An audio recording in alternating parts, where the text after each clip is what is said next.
Assalamualaikum warahmatullahi taala wabarakatuh. Selamat sejahtera. Tuan-tuan, tolong share, tolong like, tolong subscribe.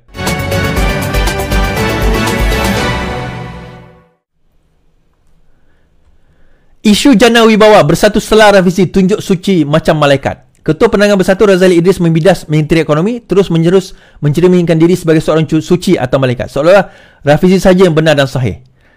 Seolah-olah Rafizi mempunyai orang Melayu Islam dengan jalan yang betul katanya. Katanya, kenyataan Menteri Ekonomi terus-menerus mengaitkan pembangkang dengan skandal Jana Wibawa sebelum mahkamah memutuskan perkara tersebut. Kita nak tanya dah, sudahkah kes Jana Wibawa diputuskan oleh mahkamah? Siapa yang tersabit dengan kesalahan itu? Itu satu tuduhan serius oleh menteri. Baik. Semalam kalau konteksnya adalah di mana Rafizi menyentuh tentang kenyataan daripada Bersatu, mengatakan bahawa kita Alibaba ni tak boleh dihapuskan kerana kita nak membantu Bumi Putra, kita nak membantu orang Melayu. Rafizi kata bukan itu cara nak bantu orang Melayu, bukan itu cara nak bantu Bumi Putra. Dan dia bagi contoh kes, itulah kes Jana Wibawa. Tuan-tuan, Jana Wibawa ni projek Bumi Putra yang dapat China. Macam mana projek Bumi Putra tiba-tiba yang dapat company China yang tak sepatutnya boleh dapat projek Bumi Putra? Melayu apa? Bumi Putra apa yang nak diperjuangkan? Dia atas kertas, atas mulut, atas nama. Kat belakang, sama je silat dia. Kat belakang tak ada agenda tu tuan-tuan. Korang je yang terpengaruh. Ini geng saya taklah kan? Ni geng-geng Bersatu je terpengaruh agenda Melayu, agenda Bumi Putra. Kat belakang, sakau sama je. Yang penting dia dapat duit. Dia dapat dana. 6 juta, 100 juta, 300 juta, bilion. Pendedahan demi pendedahan telah dilakukan dengan perkara ini. Tapi tak apalah. Kan? Tak apa. Kita akan tengok nanti. Dana judi. Kita tak boleh cerita lagi. Bila Bersatu nak pergi sama Datuk Seri Anwar Ibrahim? Pasal dana judi. Sebab dana judi tak ada masalah sebenarnya. Daripada segi undang-undang bukan satu kesalahan. Tetapi yang dok bercakap. Ni kita cerita undang-undang. Moral cerita lain. Yang dok bercakap kita adalah suci, kita Islam dan sebagainya adalah geng-geng Bersatu dan PAS. Sekali tengok terima dana judi. Kenapa tak berani sama Anwar Ibrahim? Takut Anwar Ibrahim dedahkan pasal dana judi. Siapa yang naikkan judi daripada 8 cabutan khas setahun kepada 22 kalau bukan Perikatan Nasional? Dan juga PAS pada waktu itu. Kan sembanglah. Kita telah hapuskan judi di Kedah dan juga Kelantan.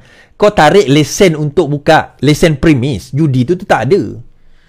Tuan-tuan, saya berborak dengan geng saya orang Kelantan, orang Terengganu. Dia kata, masalah Kelantan Terengganu tahu apa dia kata? Dan masalah Kelantan Terengganu tahu apa dia? Apa dia? Masalah Kelantan Terengganu adalah masalah pil hayal. Pil kuda, kalau kat utara ketum, pil kuda, batu, dan sewaktu dengannya candu, yalah, ganja. Ganja senang dapat daripada Thailand kan? Ganja. Itu menyebabkan kes sumbang mahram tertinggi di Kelantan dan Terengganu. Sumbang mahram. Kes cabul tertinggi. Kenapa? Bila akal kita dah out, itu yang mula benda-benda ni berlaku, tuan-tuan. Kenapa benda ini tiba-tiba, kita tak pernah cerita pun benda ni kan? Kenapa kita tak pernah cerita benda ni? Kenapa kita tak pernah highlight benda ni? Kes dadah, penggunaan dadah tertinggi Melayu kat mana?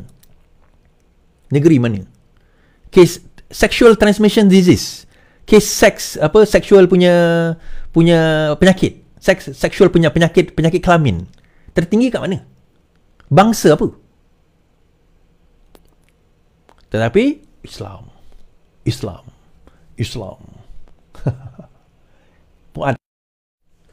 Sebab itu PAS jadikan Islam alas kaki je, kata pemimpin UMNO. Anggota MKT UMNO Puan Zakarshid membidas PAS yang didakwanya cuba melemahkan kerajaan perpaduan dengan memecah belah parti yang menganggotainya. Sebagai contoh, apa saja kenyataan pemimpin atau DAP kontroversi akan dieksploitasi. UMNO benteng jaga kepentingan Melayu Islam, Raja Melayu. UMNO tak jadikan agama tunggangan kuda macam PAS, katanya. So, akhirnya kita kata menunggang kuda, yang menunggang agama, macam menunggang kuda adalah PAS.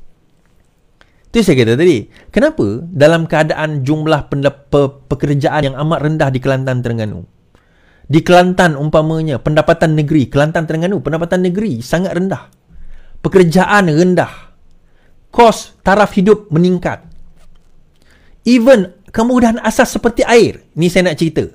Ada kemungkinan Kelantan akan menaikkan tarif air. Kelantan Terengganu berkemungkinan akan menaikkan tarif air. Ada usaha sekarang ni meminta kepada menteri untuk meminta menaikkan tarif air di Kelantan dan Terengganu. Kerana apa? Dia orang tahu dia orang tak boleh nak tampung isu air yang berada di Kelantan sekarang ini. Dengan tarif yang ada dia orang tak mampu, dia orang nak naikkan. Tapi isunya kalau naik tarif, air tak ada, rakyat marah. So beralaskan agama jadi alas kaki, bak kata Puan Azhar-Karsy tadi, mereka menunggang agama untuk kepentingan politik mereka. Jangan tak tahu tuan-tuan, jangan kita tak tahu. Baik, habis cerita panjang cerita tentang PAS, tentang kenyataan-kenyataan tersebut. Baik.